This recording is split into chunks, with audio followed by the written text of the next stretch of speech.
রুহুল আমিন, আপনিই বলেন, আপনিই বলেন। আচ্ছা, সো আমরা একদম লেটেকের ব্যাপারে যদি প্রথমত বলি, তা আমি আপনাদেরকে আমাদের একটু স্লাইডটা শেয়ার করে দিই। আমি ক্লাসরুমে প্রত্যেকটা ডকুমেন্ট আপনাদেরকে দিয়ে দিব, যাতে আপনাদের বুঝতে সুবিধা হয় এবং আমরা কি পড়াচ্ছি, এবং প্রত্যেকটা চেষ্টা করবো প্রত্যেকটা সেকশন শেষ করার পরে সেটা একটা স্লাইড আপনাদেরকে দিয়ে দেওয়ার, যাতে আমরা ক্লাসে যেটা প্র্যাকটিস করবো আর কি। ওকে, সো আমাদের এই ক্লাসটাতে আমরা ইন্ট্রোডাক্টরি লেটেক্সটা শিখবো। তো শুরুর প্রথমে আমাদের একটু জানতে হবে যে আমরা ক্লাসে এবং বিভিন্ন জায়গায় শুনি লেটেক্স লেটেক্স লেটেক্স, এই টোনটা ইউজ করে, প্রোনাউন্সিয়েশনটা লেটেক্স বলে ফেলে অনেকে। সো এটার যদি আমরা কারেক্ট প্রোনাউন্সিয়েশনে আসি, এটার উচ্চারণ হবে লেইটেক বা লেইটেক, যেটা আমরা নর্মালি বলি লেইটেক হবে, ঠিক আছে? আপনারা এখানে দেখতে পাচ্ছেন এটা উচ্চারণ লেইটেক। তো লেটেক্স বলবো না এখন থেকে আমরা, আজকে যেহেতু জানলাম, এতদিন ভুল বলছি, ওকে ফাইন, না জেনে বলতেই পারি বা হয়তো উচ্চারণ মিসপ্রোনাউন্স হয়ে গেছে, সমস্যা নাই। বাট এখন থেকে আমরা চেষ্টা করব যে কারেক্ট প্রোনাউন্সিয়েশনে কথাটা বলার, ঠিক আছে? এটার উচ্চারণটা হবে লেইটেক। এবং এটা নর্মালি আমরা যে ডকুমেন্ট প্রিপারেশনিং যে সিস্টেমটা আছে, নর্মালি আমরা ইউজ টু হলো এমএস ওয়ার্ড এর সাথে।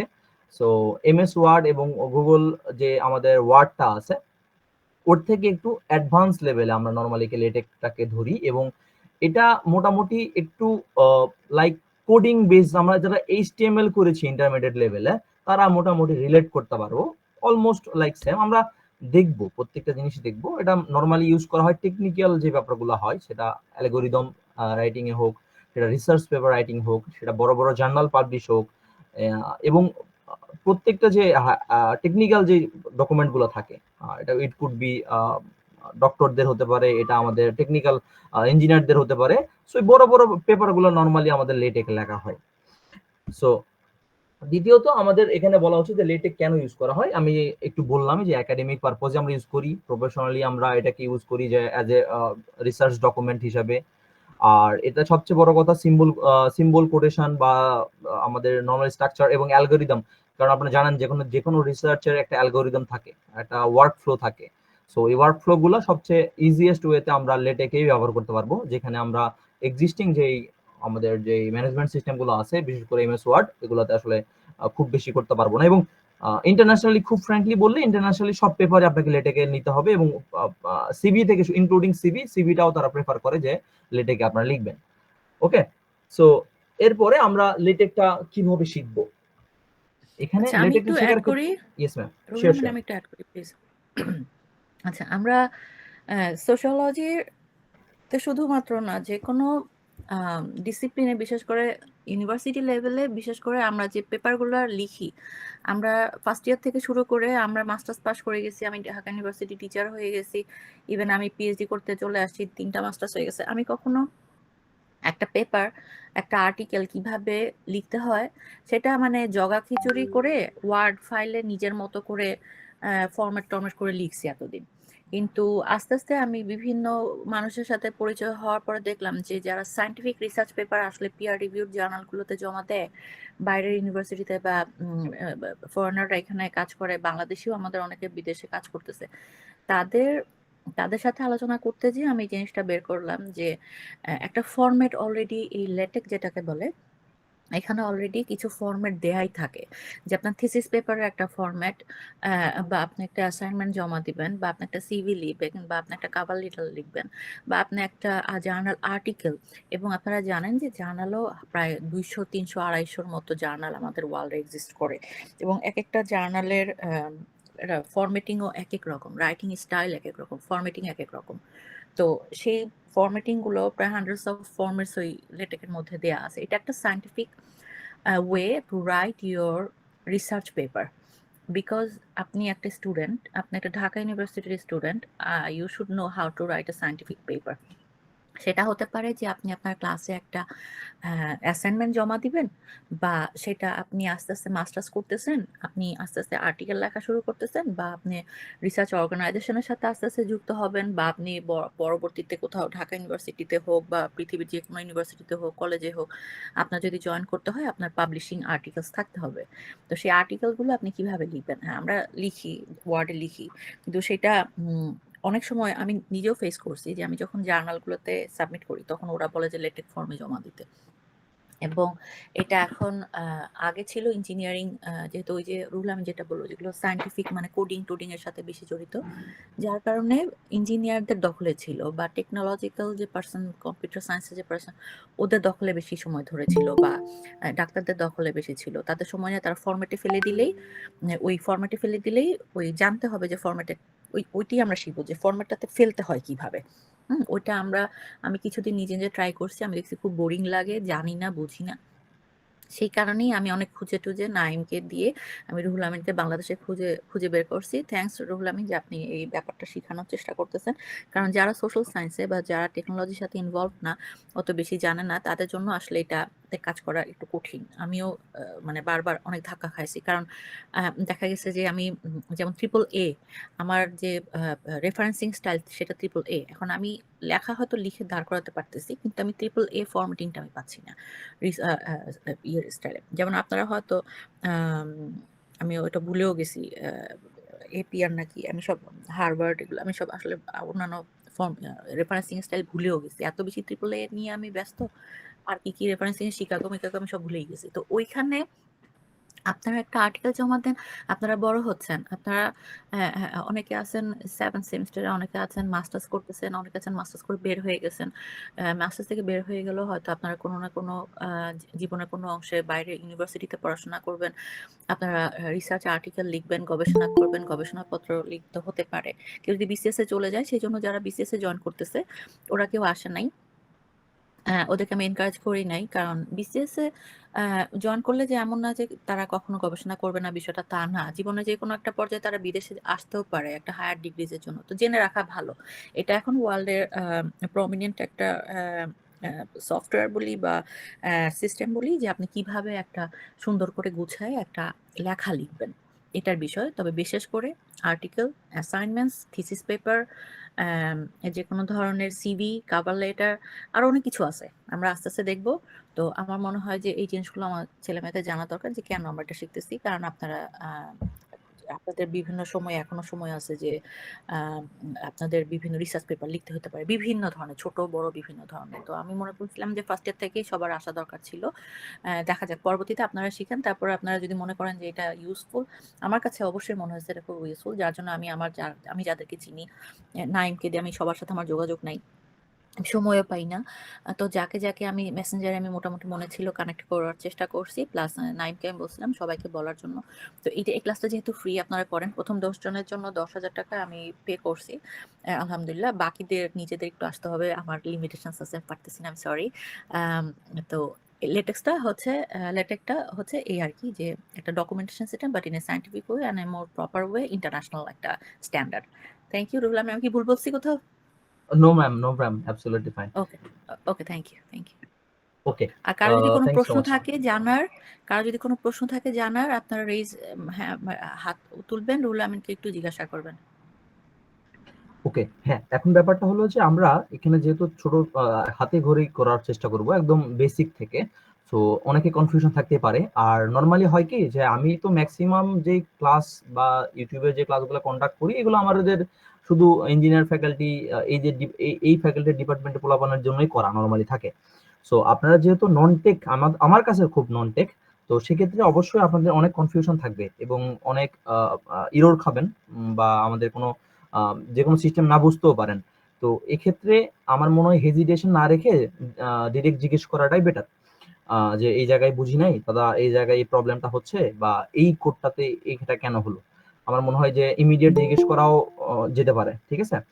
ওকে, দ্বিতীয়ত এখন আমি যাই, সেটা হলো আমাদের লেটেকটা লেখার জন্য বিভিন্ন জায়গায় আমরা লিখতে পারি। বিশেষ করে আমরা যদি ইএক্সি সফটওয়্যার, যেটা আমরা পিসিতে ইনস্টল করে যদি কোনো সফটওয়্যার লিখতে চাই, সেক্ষেত্রে আমাদের 2-3টা ওয়েবসাইট আছে। যে কোনো একটা হচ্ছে মিকটেক, তার মিকটেক্স আছে, উইন এডিডি আছে, এগুলোতে বিভিন্ন জায়গা আছে যেগুলোতে আমরা আসলে ডাউনলোড করে ওই সফটওয়্যারটা নামায়া সেখানে লিখতে পারবো।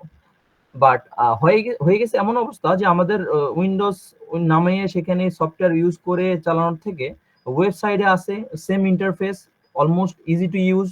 ওই জায়গাতে আমরা আসলে শেখার চেষ্টা করব। তারপরে যদি মনে করেন যারা উইন্ডোজে নামিয়ে সফটওয়্যারটা নামিয়ে আসলে প্র্যাকটিস করবেন, তারা আসলে এই যে এই সাইটগুলো দেখবেন, এই সাইটগুলো থেকে আপনার নামাইতে পারবেন আর কি, ঠিক আছে। এবং এটা অনেকগুলো কিন্তু কস্টলি, আর এই যে এটা এই সেকেন্ড যেটা দেখতেছেন উইন ইডিটি যেটা দেখতেছেন, এটা প্রায় $30 থেকে $35 মতো চার্জ করে, এবং প্রথম হয়তো 3 মাস 4 মাস ফ্রি রাখে। আর আমরা মোটামুটি ওভারলিপে শিখবো। আমরা যেটা করব সেটা হলো আমাদের একটা ওয়েবসাইট আছে কল overlip.com, যে ওভারলিপে আমরা এই টোটাল ব্যাপারটা লেটেকটা শিখবো। এবং ওখানে আমাদের এক্সিস্টিং অনেক ফরম্যাট, যেটা ম্যাডাম বলছিলেন, সিভি থেকে শুরু করে কভার লেটার থেকে শুরু করে research paper including project report, এগুলো সব কিছু ওখানে দেয়া আছে। ওখান থেকে আমরা মোটামুটি ওই টেমপ্লেট ধরে ধরে, এবং একটা টেমপ্লেট জিরো থেকে শুরু করা কিভাবে করতে হয়, এটা আমরা ওই overlip.com এ গিয়ে শিখবো আর কি। ওখানেই আমরা লেটেকটা শিখবো। আমরা সফটওয়্যার ইনস্টল করছি না এই কোর্সে।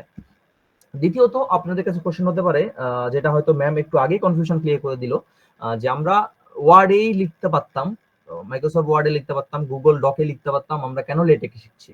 এটা একটা কোশ্চেনে অলরেডি ম্যাডাম অ্যান্সার দিয়েছে। তারপর আমি বলি যে প্রথমত ওয়ার্ডে লিখলে আপনার যে ফরম্যাটিং যে সিস্টেমটা, এই ফরম্যাটিং হয়তো বাংলাদেশে টিচাররা অ্যাকসেপ্ট করতে পারে, বাট ফার্দার বা ওভারসিজে গিয়ে আমাদের এই ফরম্যাটটা কখনো অ্যাকসেপ্ট হবে না। এবং অনেক প্রাইভেট ইউনিভার্সিটি, বিশেষ করে ইনক্লুডিং মিড রেঞ্জের প্রাইভেট ইউনিভার্সিটি গুলো অলরেডি এখন লেটেকে লেখার এই ব্যাপারটাকে বেশি গুরুত্ব দিচ্ছে। এবং সবচেয়ে বড় কথাই ডকুমেন্ট কমপ্লেক্সিটি সব থেকে বেশি হয় আমরা যখন ওয়ার্ডটা লিখবো, কারণ আপনারা যখন প্র্যাকটিস শুরু করবেন, সবাই মোটামুটি 7-8 সেমিস্টারে বললেন যেহেতু অলরেডি প্রেজেন্টেশন দিয়েছেন, আপনারা ওয়ার্ডে অনেক ডকুমেন্ট লিখেছেন, প্রজেক্ট রিপোর্ট লিখেছেন, আপনারা এমনি রিপোর্টগুলো লিখেছেন, ক্লাস রিপোর্ট লিখেছেন, ওটার থেকে এটার পার্থক্যটা আপনারা বুঝতে পারবেন। এবং যত বেশি আপনারা রিসার্চের মুভ করবেন, দেখবেন যে লেটেক্স ছাড়া আপনার কোনো ফরম্যাটই হবে না। এবং এখন অনেক আইটি ফার্ম থেকে শুরু করে বিভিন্ন রিসার্চ কোম্পানিগুলো আছে, সেগুলোতে আপনাকে বলেই দিবে যে আপনার এই সিভিটা শুড ইন লেটেকে আপনাকে লিখতে হবে, ঠিক আছে। ওইখানে আমরা চেষ্টা করব যে আপনাদের ওই সিভিটা কিভাবে রাইটিং করতে হয়, ইন্টারন্যাশনাল একটা সিভি। কারণ আমি অলরেডি একটা সিভি দিয়ে হুয়াই এর একটা অ্যাপ কম্পিটিশনে আমাদের বাংলাদেশ এশিয়া স্পেসিফিককে মোটামুটি রিপ্রেজেন্ট করেছিলাম। আমি টপ 10-এ থাকতে পারি নাই, আমার 19 নাম্বার আমাদের টিম থান্ডারের লিস্ট এসেছিল। যাক, ওটা আমরা আস্তে আস্তে দেখবো যে কিভাবে আমরা আসলে সিভিটাও রাইটিং করতে পারি। ওকে, এগুলো আমরা বিস্তারিত যখন আস্তে শিখবো তখন আমরা দেখাই দিব। তো আমরা এখন সবাই চেষ্টা করব যে এখন ওভারলিপে চলে যাব, যে ওভারলিপে গিয়ে সেখানে আমরা সরাসরি দেখার চেষ্টা করব যে কিভাবে আমরা একটা ওকে। সো আমরা ওভারলিপে যাওয়ার ট্রাই করব। ওকে, সো আমরা ওভারলিপে এখানে যদি গুগল সার্চে গিয়ে লিখি, আমার স্ক্রিন কি দেখা যাচ্ছে? হ্যাঁ, দেখা যাচ্ছে, দেখা যাচ্ছে। ওকে, সো আমরা এখানে ওভারলিপ লিখবো। যদি আমরা গুগলে লিখি ওভারলিপ, জাস্ট বেসিকটা সার্চ যেটা করলাম, সো ওভারলিপ লিখলে দেখুন প্রথম ওয়েবসাইট overlip.com, ঠিক আছে। overlip.com এ আমরা যাব, এবং এখানে আমার অলরেডি লগ ইন করা। সো আমি জাস্ট একটু লগ ইন করে রাখছি, এই জন্য আপনারা হয়তো এরকম মনে হচ্ছে। তো আপনারা লগ আউট করে আপনারা দেখবেন যে বেসিক ইন্টারফেস আসবে। আমরা কি অ্যাকাউন্ট ক্রিয়েট করতে পারি, মানে পারবো? এতে কোনো প্রবলেম নাই তো নাকি? যে একটা ওভারলিপে গিয়ে কিভাবে অ্যাকাউন্ট ক্রিয়েট করতে হয় এই হ্যাঁ, ব্যাপারটা? কিন্তু রুহুল আমিন, ইয়েস ম্যাম। ওভারলিপে আমি যেটা আমার সময় আমি দেখছি যে কারো ইয়েস ম্যাম। ইনভাইটেশন পাঠাতে হয়, বা কিভাবে ওটা, মানে আমি নিজে গেলে কি নতুন করে তৈরি করতে পারবো, নাকি এটা কারো ইনভাইটেশন পাঠাতে হয়, কানেকশন নো থাকতে হয়? ম্যাম, নো ম্যাম, আচ্ছা। আপনি সরাসরি ওভারলিপে, আমার নরমালি যেমন ফেসবুক অ্যাকাউন্ট খুলি, খুব হ্যাঁ, সিম্পল, হ্যাঁ, হ্যাঁ। আচ্ছা, সেভাবে আচ্ছা। আমরা তাহলে ওভারলিপে এসে একটা অ্যাকাউন্ট খুলতে পারবো। হ্যাঁ, আচ্ছা, তাহলে ওটা আপনি ছেলে মেয়েদেরকে শিখাই দেন, কারণ আমার অলরেডি ওভারলিপে একটা অ্যাকাউন্ট আছে। আচ্ছা, সো আমি কি ওই অ্যাকাউন্ট ক্রিয়েট করাটা দেখাই দিব? হ্যাঁ, শিওর, শিওর, এটা দেখান, এটা ছেলে আচ্ছা, মেয়েদেরকে সো দেখান। আমি যদি একটু দেখাই দিই, আমি একটু ওভারলিপে আসলাম। ওকে, সো এখানে আমরা যদি চাই যে এখানে সাইন আপ উইথ গুগল, অর্থাৎ আমরা অলরেডি যখন ব্রাউজার থেকে বা যে ব্রাউজারটা আমরা ইউজ করব সেখান থেকে যদি আমরা যে এক্সিস্টিং আমাদের জিমেইল বা মেইল আছে সেখান থেকে যদি আমরা লগ ইন করতে চাই, তো সাইন ইন উইথ গুগল দিলেই হয়ে যাচ্ছে। ওকে, মানে আপনার যে গুগল অ্যাকাউন্ট আছে ওই অ্যাকাউন্টের এগেইনস্টে আপনি জাস্ট ওভারলিপটা ক্রিয়েট করলেন, এটা আমরা করতে পারি। দ্বিতীয়ত আপনি যদি চান যে আপনার এক্সিস্টিং কোনো ইমেল দিয়ে আপনি ইমেল এবং পার্সোনাল পাসওয়ার্ডটা সেট করে দিয়ে আসলে আপনি ওভারলিপে একটা অ্যাকাউন্ট করতে চাচ্ছেন সেটাও করতে পারেন। তো সেক্ষেত্রে আমি একটা অ্যাকাউন্ট দিয়ে আপনারা সবাই দেখতে পাচ্ছেন তাই না? ওকে, সো দেখা যাচ্ছে আমি ইমেলটা দিলাম এবং একটা র্যান্ডম পাসওয়ার্ড দিয়ে দিলাম। ওকে, দিয়ে এই দেখেন সাইন আপ ফর ফ্রি, যদি আমার সাইন আপ করা লাগে সাইন আপ ফর ফ্রি, আমি সাইন আপ করে ফেললাম। ওকে, এখন আচ্ছা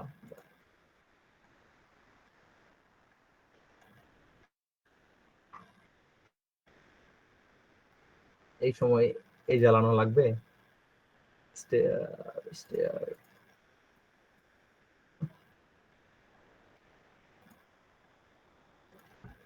মোটরসাইকেল মোটরসাইকেল, ওকে,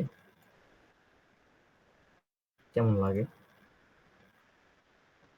প্রচন্ড প্রচন্ড, কেমন লাগছে? কি একটা অবস্থা। ওকে, সো হয়ে গেছে আমাদের। এখন হবে কি যে ওই যে ইমেলটা আমাদের আসছে, ওই ইমেলটা যেটা আমরা দিলাম সেখানে একটা ওটিপি যাবে, আর ওয়ান টাইম পাসওয়ার্ড যেটাকে আমরা বলি, ওই ওটিপিটা আমাদের এখানে দিতে হবে, যে ইমেলটা দিয়ে আমরা সাইন আপ করা ট্রাই করবো আর কি। তো আমি ওটিপিটা দিয়ে দিচ্ছি।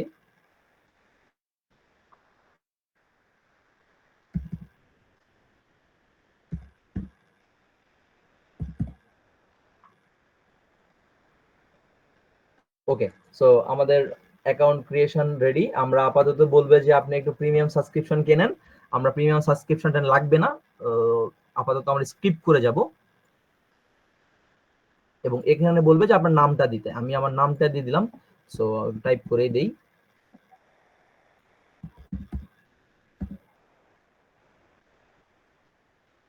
ওকে, এখানে বেসিক বেসিক আপনাকে যদি আপনি চান স্কিপ করে দিবেন, যে আপনি কি রেগুলার আসবেন না মাঝে মাঝে আসবেন। সো এগুলো জাস্ট আপনি কোম্পানি না ইউজার, এগুলো জাস্ট আপনি যদি মনে করেন স্কিপ করবেন স্কিপ করতে পারেন, বা আপনি ফিল আপ করে দিতে পারেন যে আপনি কোন প্রফেশনাল থেকে আসছেন। সো এই আর কি। ওকে, এই মোটামুটি আমাদের ওভারলিপে আমরা চলে আসছি। আমরা এখন যদি মনে করেন প্রজেক্টে চলে যাই, প্রজেক্টে চলে যেতে পারবো। এখান থেকে প্রজেক্টে নরমালি আমরা এই এই ইন্টারফেসটা পাবো, ওয়েলকাম, আমি দেখাই দিচ্ছি ডিরেক্ট এই ইন্টারফেস আমরা পাবো। সো আমরা যদি প্রজেক্টে চলে যাই, ওকে, সো দেখেন আমাদের প্রজেক্টে আসার পর আমার এই ড্যাশবোর্ডটা আসবে, ঠিক আছে। সো এখান থেকে আমরা এখানে create project, create new project, খেয়াল করেন আমরা ক্রিয়েট নিউ প্রজেক্ট মানে আমার ওভারলিপের হোম পেজ যেটা বলি আমরা, প্রথম লগ ইন হয়ে গেছে, আমরা এরকম একটা পেজ পাবো, ঠিক আছে। তো এই জায়গাতে কেউ বুঝিনি এমন কেউ আছি? হতেই পারে,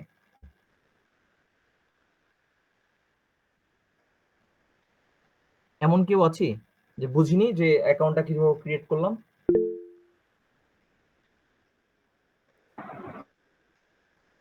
এনিওয়ান? আই থিঙ্ক সবাই বুঝেছে। ওকে, থ্যাংক ইউ সো মাচ। এখন আমরা যেটা করব, এখান থেকে একটা প্রজেক্ট ক্রিয়েট করব। হ্যাঁ, সো এখান থেকে যদি আমরা একটা ব্ল্যাঙ্ক প্রজেক্টে ক্লিক করি, এখান থেকে আমরা একটা ব্ল্যাঙ্ক প্রজেক্টে ক্লিক করলাম, একটা প্রজেক্টের একটা নাম দিতে হবে। সো যেহেতু আমাদের আজকে ইন্ট্রোডাক্টরি ক্লাস, সো আমি লিখলাম ইন্ট্রো ক্লাস, একটা জাস্ট আমরা পরে দেখব। প্রথম প্রজেক্টে আমরা ব্ল্যাঙ্ক রাখলাম, পরবর্তীতে দেখব যে আমরা আসলে কি কি পাই বাই ডিফল্ট। আমরা যখন একটা প্রজেক্ট ক্রিয়েট করে ফেলবো, প্রজেক্ট ক্রিয়েট করার ফলে আমাদের প্রি-ডিফাইন মানে পূর্বে ডিফাইন করে দেওয়া কিছু কোড থাকে, যেটাকে আমাদের ভাষায় কোড বলি আমরা, কম্পিউটার সায়েন্সের ভাষায়। সো কোড দেওয়া থাকে, এটার দুটা অংশ থাকে। এই পাশটাতে আমরা কোড থাকবো, কোড এডিটর, এই পাশটাতে আমরা ওই যে কোডটা আছে এই কোডটার আউটপুট দেখতে পারবো। ওকে, সো এই যে আমরা এবারে যেই কাজটাই করব এই পোর্শনটাতে, অর্থাৎ এই কম্পাইলার এই অপশনটাতে আমরা আসলে এটার রিয়েল টাইম আউটপুট দেখতে পারবো, ইমিডিয়েট আমরা একটা আউটপুট দেখতে পারবো, ঠিক আছে। এই জন্যই এটা আসলে আমাদের কাছে ইজি টু ইউজ আর কি। ওকে, সো আমরা এখন যেটা করব, এই যে আমরা দুটো সেকশন দেখতে পেলাম, একটা কোড এডিটর আর একটা দেখলাম কম্পাইলার। ওকে, সো আর এবং আমাদের এই যে এখানে এই পোর্শনটাতে আমরা দেখতে পারবো, এখানে আমরা নিউ ফাইল অ্যাড করতে পারবো। অর্থাৎ যখন আমরা একটা রিসার্চ পেপার লিখবো বা কোনো থিসিস পেপার লিখবো, সেখানে কিন্তু আমাদের ইমেজ প্রয়োজন পড়ে, আমাদের কিন্তু বিভিন্ন ফন্ট প্রয়োজন পড়তে পারে, আবার তারপরে প্রয়োজন পড়তে পারে লোগো প্রয়োজন পড়তে পারে। সো অনেক কিছু প্রয়োজন পড়তে পারে আমাদের। আমরা এই সবগুলা কিন্তু এই সেকশনটাতে ফোল্ডার করে, নতুন নতুন ফোল্ডার করে, অর্থাৎ আমি এখানে ইমেজ এরকম করে ইমেজ দিয়ে দিতে পারবো। দেখাচ্ছে এই দেখেন ইমেজ ফোল্ডার একটা হয়ে গেল। এরকম প্রত্যেকটা জিনিস ফোল্ডার ফোল্ডার করে থাকবে, ঠিক আছে। এরকম ফোল্ডার করে আমরা আসলে আপলোড করতে পারবো। এবং যদি মনে করেন ফোল্ডার ছাড়া আমরা কিছু আপলোড করব, এই ক্ষেত্রে এই কর্নারটাতে আমরা দেখব যে এখান থেকে ফোল্ডার ছাড়া আমরা কম্পিউটার থেকে সিলেক্ট করেও আপলোড করতে পারবো। এছাড়াও আমরা যদি মনে করি যে অন্যান্য যে সাইট কোনো পেপার থেকে আপলোড করব, কোনো ইউআরএল থেকে অর্থাৎ এক্সিস্টিং কোনো ওয়েবসাইট সেখান থেকে আপলোড করব কিছু, সেটাও সেখান থেকেও আমরা ফাইলটা আপলোড করতে পারবো। ওকে, বা আমরা একটা প্রজেক্ট অলরেডি তৈরি করা হয়েছে, সেই প্রজেক্ট থেকে কোনো কিছু ইম্পোর্ট করব, সেখান থেকেও আমরা আসলে এখানে ইম্পোর্ট করতে পারবো। আস্তে আস্তে আমরা এটা গিয়ে আরো ফার্দার আলোচনা করব। আপাতত এটা আমরা দেখি যে কিভাবে আপলোডগুলো আসলে এটা বেসিকটা কাজ করে। ওকে, সো এখন আমরা যেটা করছি, আমরা এই যে কোড এডিটর দেখছি, এই কোড এডিটর আমরা ইন্টারমিডিয়েটে যারা ছিলাম সবাই ছিলাম আর কি। সো ইন্টারমিডিয়েটে দেখেছি আইসিটি সাবজেক্টে এইচটিএমএল সিএসএস এর একটা চ্যাপ্টার ছিল, চ্যাপ্টার নাম্বার 5। সো ওই চ্যাপ্টারে বেসিক এইচটিএমএল অর্থাৎ একটা ওয়েবসাইটের বেসিক যে কোড, সেই কোডগুলো শেখানো হতো, যেটাকে আমরা বলতাম হাইপার টেক্সট মার্কআপ।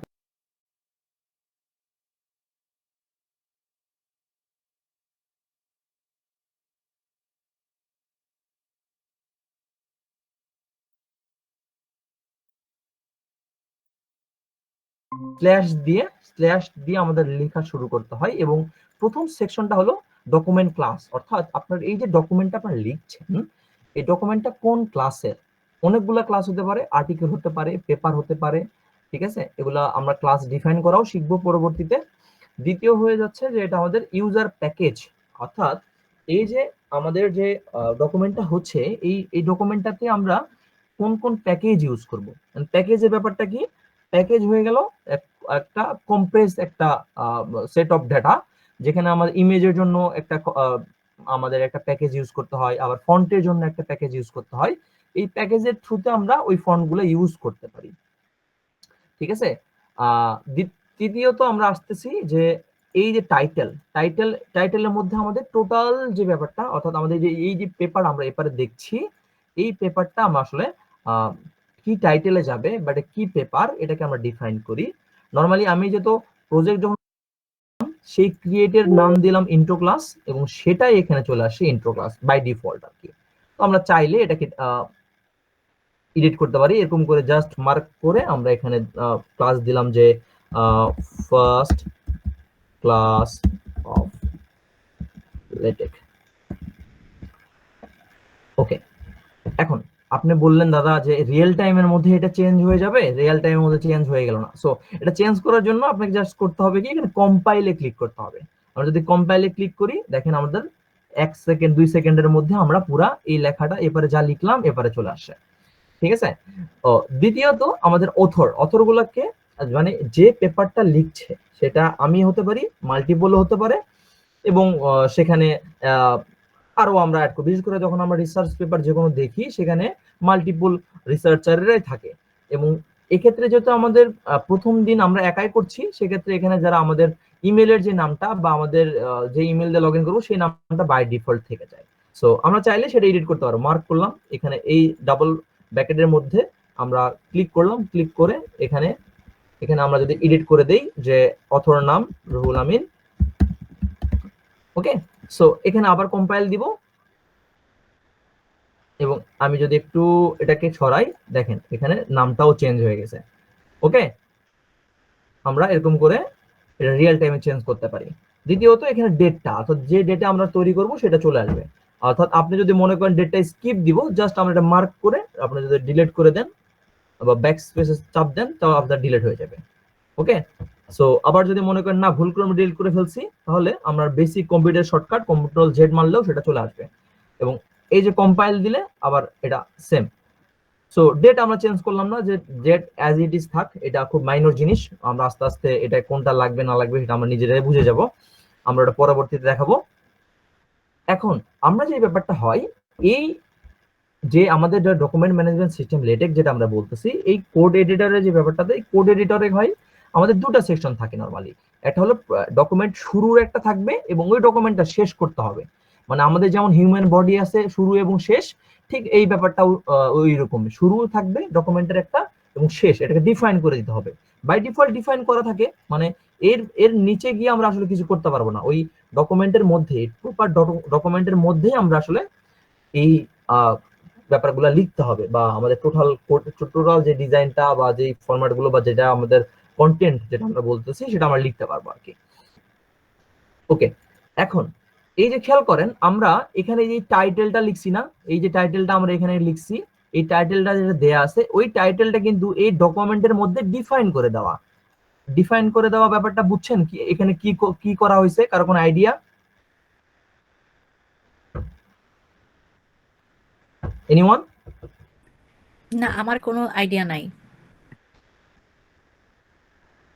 আচ্ছা, এই যে দেখেন এখানে এখানে তো টাইটেল দেয়া হয়েছে তাই না? টাইটেলটা তো এখানে দেয়া হয়েছে, রাইট? এখানে তো আমাদের টাইটেলটা দিয়ে রাখছি, কিন্তু ওই টাইটেলটা আবার এই ডকুমেন্টের মধ্যে, মানে অর্থাৎ এই যে বিগিন ডকুমেন্টের মধ্যে আবার এই মেক টাইটেলটা করে রাখছি। মানে এই যে মেক টাইটেলটা যদি আমরা এখানে ডিলিট করে দেই, দেখেন ডিলিট করে দিয়ে কম্পাইল করে দেই, দেখেন টাইটেলটা গায়েব। তাহলে এখানে আমরা কেন করলাম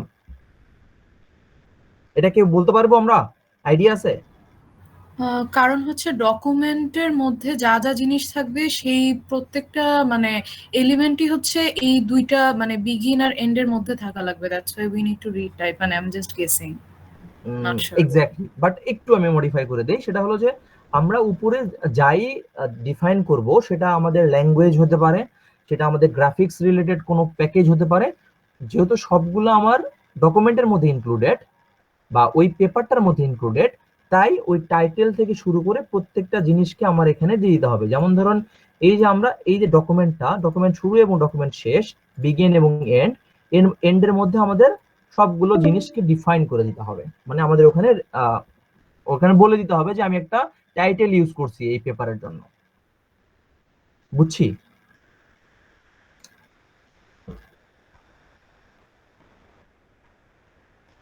ওকে, জি, আমি বুঝতে আরেকবার কনফিউশনটা ক্লিয়ার করি।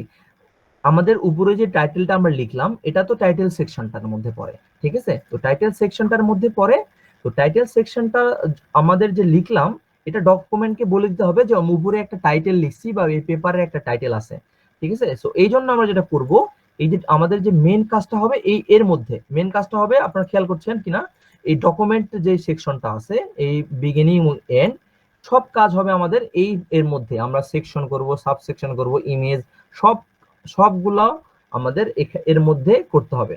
সো আমি যদি এই যে এখানে টাইটেল লিখি আর এখানে যদি ওই টাইটেলটাকে না বলে দেই যে এখানে টাইটেলটা যাবে, তাহলে আমি দেখেন রিমুভ করে দিলাম এবং এই পাঁচটাতে যদি আপনারা খেয়াল করেন কম্পাইল করে দেই, আমাদের এই টাইটেলটা গায়েব হয়ে যাবে। দেখেন টাইটেলটা গায়েব হয়ে গেছে। ক্লিয়ার? কারণ এখানে সেকশনের মধ্যে শুধু আমাদের এই যে ইন্ট্রোডাকশনটা আছে, শুধু এই পুরো পেপারটাতে শুধু ইন্ট্রোডাকশনটা আছে, কোনো টাইটেল নাই, কিছু নাই। সো টাইটেলটাকে যদি ডিফাইন করার জন্য আমাদের নরমালি আমি যেটা বললাম প্রত্যেকটা কোড আপনারা দেখবেন যে একটা স্ল্যাশ চিহ্ন দিয়ে শুরু করা হয়েছে, এবং এই যে এটাকে আমরা বলি যে এই যে নীল কালার যে ব্যাপারটা, এই কালারটাকে আমরা বলতেছি যে প্রিডিফাইন্ড বা লাইব্রেরি ফাংশন। লাইব্রেরি এগুলো অলরেডি এই সফটওয়্যারের মধ্যে বিল্ট ইন দেয়া আছে, মানে আমাদের নতুন করে এটাকে আসলে করতে হবে না। জাস্ট আমরা যদি লেখা শুরু করি, যেমন ধরো মেক টাইটেল, দেখেন অলরেডি সাজেশন চলে আসছে, ঠিক আছে? তো ম্যাক্সিমাম ক্ষেত্রে আমরা যেটা করব এর 80% থেকে 90% সাজেশন আপনাকে এই সফটওয়্যার বা এই ওয়েবসাইটে আপনাকে দিয়ে দিবে, ঠিক আছে? এই দিকে মোটামুটি ইজি সাজেশনটা আর কি। তো মেক টাইটেল যদি আমরা দিয়ে দিই, মানে অর্থাৎ আমি উপরে টাইটেলটা ইউজ করলাম এবং মেক টাইটেলটা এখানে পাস করলাম, এন্ড কম্পাইল করে দিলাম, আমাদের টাইটেলটা চলে আসছে। ক্লিয়ার? ওকে, সো আশা করছি এই ব্যাপারটা হয়তো আপনারা ক্লিয়ার হয়েছেন। তারপর আমি অন্যান্য ফাংশনগুলো একটু বুঝাই দেই। এখন অনেকে বলতে পারেন ভাইয়া আমি বারবার কি এখানে এই কম্পাইলে ক্লিক করে চেক করব? কারণ অনেক সময় দেখা যাচ্ছে আমি অনেক লেখা লিখলাম, দেখা যাচ্ছে আমি র্যান্ডমলি অনেক কিছু লিখলাম, আমি র্যান্ডমলি অনেক কিছু লিখলাম দিয়ে বারবার কি কম্পাইল করব? না, বারবার কম্পাইল করতে হবে না। আপনি যদি মনে করেন যে আমি এপারে লিখছি এপারে অটোমেটিক চলে আসবে, বারবার কম্পাইলে আমি চাপ দিতে পারবো না, সেক্ষেত্রে আপনারা যেটা করতে পারেন, সেক্ষেত্রে আপনারা এখানে এই যে অটো কম্পাইলটাকে অন করে দিতে পারেন। অটো যে কম্পাইলটা এটা অন করে দিতে হবে, তাহলে আপনাকে আর বারবার কম্পাইল করতে হবে না। আপনার এই পোর্শনে যেটুকুই লিখবেন সেটা এপারে আপডেট হয়ে যাবে অটোমেটিকলি, আপনার বারবার এই কম্পাইলে আপনারা প্রেস করতে হবে না। তো আমি একটু দেখি, আমরা সেকশনের নিচে একটু লিখলাম, ধরেন কিছু লিখলাম যে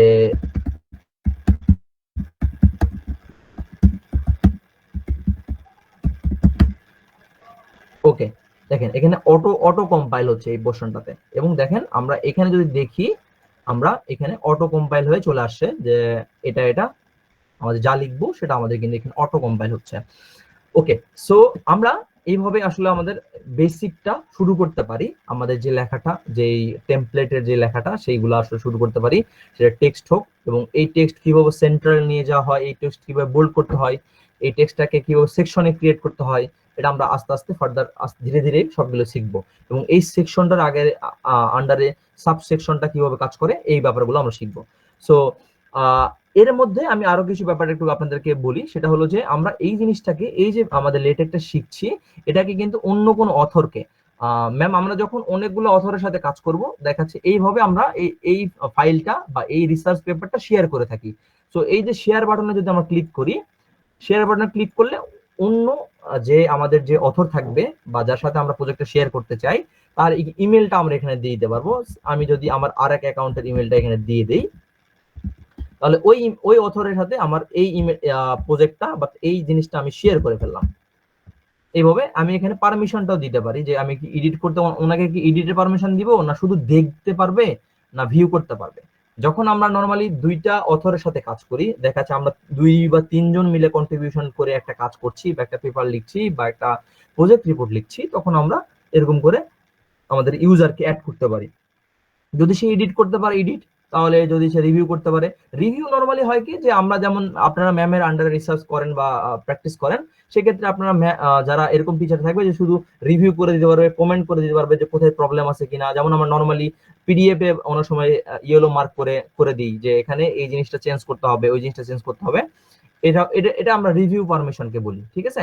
এবং তারপর ভিউ শুধু দেখতে পারবে পেপারটা। অনেক সময় আমরা আমাদের ক্লাসমেটকে দেখাই যে আমার পেপারটা একটু দেখাও বা তোমার পেপারটা একটু দেখাও, তখন আমি শুধু ভিউ পারমিশন দিই। এটা পারমিশনের ব্যাপারটা আর কি, দিয়ে আমরা এখান থেকে ইনভাইটেশনটা ক্লিক করতে পারি, তাহলে এই ইমেলটাতে একটা নোটিফিকেশন চলে যাবে, বা যে ইমেলটাতে আমরা পাঠাবো সেই জায়গাতে একটা নোটিফিকেশন চলে যাবে। সে আবার ওই ইমেল দিয়ে যদি ওভারলিপে অ্যাকাউন্ট করা থাকে, তাহলে এই প্রজেক্টটাই দেখতে পাবে। ঠিক আছে, আমরা বুঝতে পারছি আশা করছি ব্যাপারটা। সো এখান থেকে আমরা অথরটাকেও আসলে যদি মাল্টিপল অথর থাকে, আমরা সেটাকে অ্যাড করতে পারবো। ওকে, দ্বিতীয়ত আমরা এখানে স্টোরি দেখতে পারবো, হিস্ট্রি দেখতে পারবো। কি হিস্ট্রি দেখতে পারবো? যে আমরা আসলে যখন ওই যে কি কাজ করেছি, কত মিনিটে কোন কাজটা করা হয়েছে, এই যে দেখেন এটা কত মিনিটে অ্যাড করা হয়েছে, একদম এক্সাক্ট টাইমটা বলে দিচ্ছে, এবং কি কি এডিট করা হয়েছে এই পোর্শনতে, এডিট কে করছে এই পোর্শনটাতে আমরা এটা পেয়ে যাই। ওকে, সো এই জায়গাতে যদি আমরা 2-3টা অথর থাকে, যেমন ওই আমি ইমেলে দেখালাম যে প্রজেক্ট যখন আমরা শেয়ার করে রাখবো, তখন যে কাজ যতটুকু কাজ করছে প্রত্যেকটাকে ট্র্যাক ডাউন করা যায়। ওকে, এবং একটা বড় পেপারে অনেক সময় দেখা যাচ্ছে যে কেউ এক পোর্শনে কাজ করে, আরেকজন আরেক পোর্শনে কাজ করে, কেউ দেখা যাচ্ছে প্রজেক্ট সেকশনের দেখতেছে, কেউ কোডিং সেকশনটা দেখতেছে। তখন হয় কি যে এটা চেক করা যায় যে কি কতটুকু কাজ করলো। নরমালি যেটা আমরা গুগল ডকেও দেখি, ব্যাপারটা এখানেও মোটামুটি সেম। ওকে, তারপরে আমরা এখানে লেআউট আছে, এখানে লেআউটে যদি আমরা দেখি যে এই যে এই পোর্শনটাকে আমরা বলতেছি টোটাল লেআউটটা, যে এপারে আমরা নরমালি লেআউটে আমাদের দুটো অংশ আছে, একটা হলো যে এডিটর, একটা হলো কম্পাইলার বা আমাদের আউটপুটটা। সো লেআউটটাতে আমরা এই জন্য এখন আছে যে এডিটর এবং পিডিএফ। সো এই পাশটাকে আমরা এডিটর বলতেছি, এবং এটা আমাদের পিডিএফ সেকশনটা আমরা বলতেছি। ওকে, সো আমরা এপারে এডিটর, এটা আমাদের পিডিএফ। সো এখানে যদি আমরা শুধু এডিটর অনলি করে দেই, তাহলে আমরা শুধু এই পোর্শনটা আমরা দেখতে পাবো, এই পোর্শনটা আমরা দেখছি। ঠিক আছে, তাহলে আমরা এই লেআউটে গিয়ে যদি আমরা এটাকে পিডিএফ অনলি করে দিই, তাহলে আমরা শুধু পিডিএফটা রিড করার জন্য পিডিএফটা দেখতে পারবো। এই লেআউটে গিয়ে আমরা চাইলে এখানে সেপারেট ট্যাবে গিয়েও ওই পিডিএফটা দেখতে পারবো। মানে এখানে আমি দেখতে যদি প্রবলেম হয়, তাহলে এখানে আমি কোড রাখলাম, এবারে আমি পিডিএফটা রাখলাম। ঠিক আছে, এভাবে করা যাবে। এটা আপনাদের কাজের সুবিধার্থে আপনার যা প্রয়োজন পড়বে সেই অনুযায়ী আপনারা করবেন। ওকে, দ্বিতীয়ত এখানে আমরা আর গুরুত্বপূর্ণ কিছু ব্যাপার আছে। এখানে হলো এটা, আচ্ছা এটা হলো জুম ইন জুম আউট। এটা নরমালি এরকম করেও করতে পারেন, 52-53 করে পার্সেন্টেজ করে করতে পারেন, বা আপনি যদি মনে করেন একটু কন্ট্রোল চেপে দেখতে পারবেন, তাও দেখতে পারবেন, সমস্যা নাই। সো এটা আপনার উপরে। ওকে, তারপরে আপনার যে ব্যাপারটা আসতেছে, এখানে আসছে ডাউনলোড। ঠিক আছে, তো এখান থেকে আমরা সরাসরি এই পিডিএফটা হয়ে গেলে, বা এই পিডিএফটা যদি আমরা কমপ্লিট হয়ে যায়, বা এই লেখাটা যদি কমপ্লিট হয়ে যায়, আমরা এখানে ডাউনলোডে ক্লিক করলে এই দেখতে পাবেন এই আমাদের ডাউনলোড ফাইলটা চলে আসছে। আমাদের এই যে প্রজেক্টের নাম দিয়ে যেটা তৈরি করেছিলাম সেটা ইন্ট্রো ক্লাস, এটা আমাদের এই পিডিএফটা চলে আসছে। তো চাইলে এখানে রিনেম করে আমরা পিডিএফটা ডাউনলোড করে নিতে পারি। আমাদের পিডিএফটা ডাউনলোড হয়ে গেছে, আমরা দেখবো এই যে আমাদের পিডিএফটা ডাউনলোড হয়ে গেছে এবং এখানে বাই ডিফল্ট পেজ নাম্বারটা দেওয়া থাকে। সো এখানে নতুন করে পেজ নাম্বারটা দিতে হয় না নরমালি। ওকে,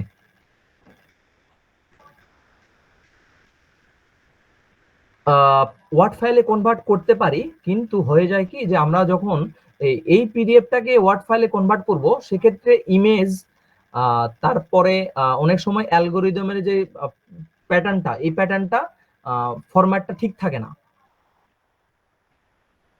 ঠিক আছে। এবং অনেক সময় দেখা যায় যে এই পিডিএফটা আমরা যখন এডিট করব, পিডিএফটা এডিট করলে সেই পিডিএফ এর ছবিগুলো আবার প্রিন্ট আউট হয় না।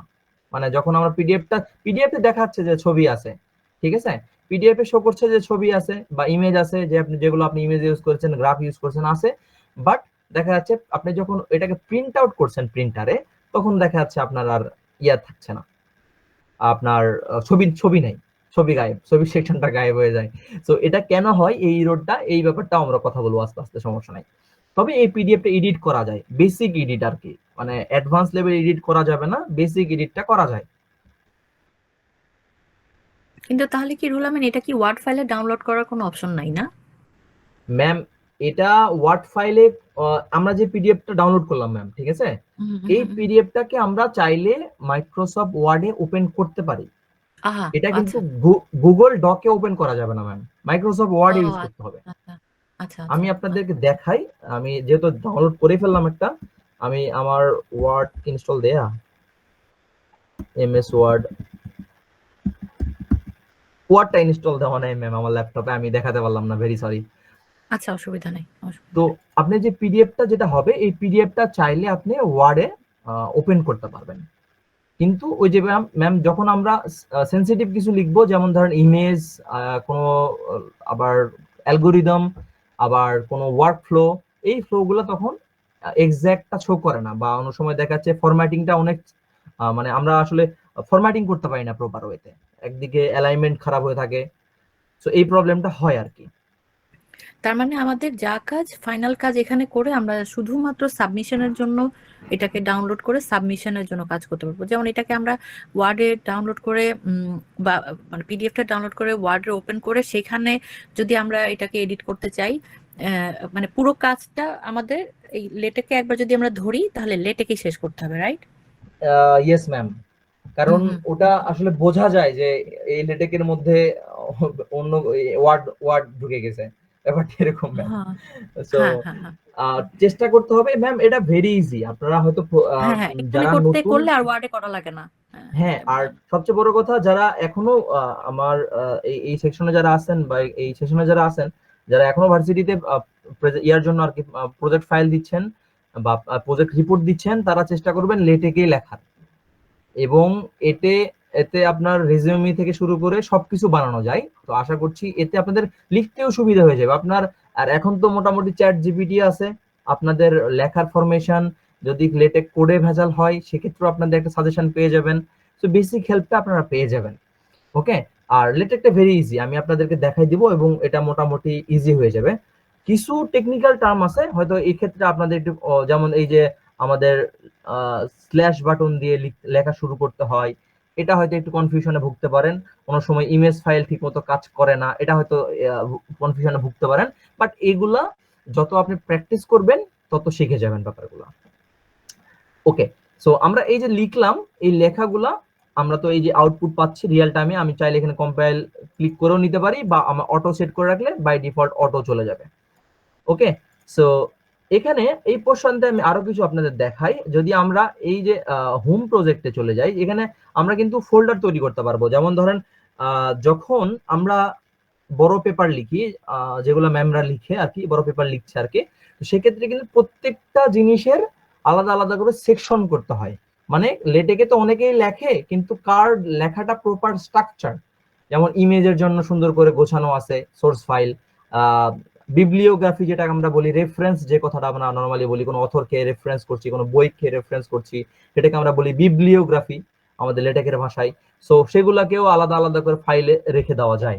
লোগো যদি আমরা কোনো ইউজ করি বা কোনো যদি আমরা ফন্ট ইউজ করি, সেগুলোর জন্য আমরা আলাদা আলাদা করে ফোল্ডার ক্রিয়েট করতে পারি। সো এছাড়াও যদি আপনারা মনে করেন এখানে আমরা আপলোডের মধ্যে কোনো ইমেজ অ্যাড করবেন, এরকম করে আপলোড করা ইমেজ যে যা প্রয়োজন আপনারা ওটা করে নিতে পারেন। আমরা প্রত্যেকটা জিনিসকে ব্রেকডাউন করবো আস্তে আস্তে, সমস্যা নাই। ওকে, দ্বিতীয়ত আমরা এখন যেটা করব, এখন যদি আমরা এই যে এই মেনুতে ক্লিক করি, মেনুতে ক্লিক করলে আপনারা দেখবেন এখানে কিন্তু অনেকগুলো অপশন আছে এবং এখানে আপনারা বেসিকটা আইডিয়া পাবেন যে এখানে এখানে কি হচ্ছে বা এই টোটাল ফরম্যাটটা কি ফরম্যাটে যায়। যেমন এই টোটাল ফরম্যাটটা বলে আমরা গুগল যেমন মাইক্রোসফট ওয়ার্ড যেমন ডক্স ফাইলে যাই, ঠিক এখানে আসে টিএক্স টেক্সট ফাইল বলি আমরা, এটাকে ফরম্যাটেশন, মানে এই লেখার কোডটাকে বলি আমরা টিএক্স ফরম্যাট, এই যে কোডের এডিটরের যে ফরম্যাটটা, ঠিক আছে, আমরা বলবো টিএক্স ফরম্যাট। ওকে, সো টিএক্স, শিওর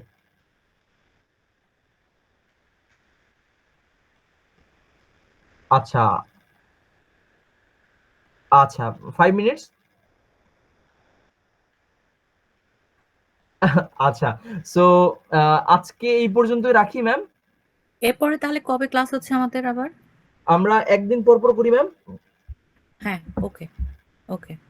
বাকিটা আমি নাইম সাহেবের সাথে কথা বলে নেই ম্যাম। হ্যাঁ নাইম, আপনি সবার সাথে আলাপ করে একটা টাইম আবার ফিক্স করে দিন। তবে আমাদের একটা রেগুলার কয়দিন লাগবে আমাদের শেষ হতে এটা রুলামিন? ম্যাম আমরা যদি ডেজ হিসাব করি সে তো সেক্ষেত্রে 15 দিনের মধ্যে আমরা শেষ করে ফেলতে পারবো।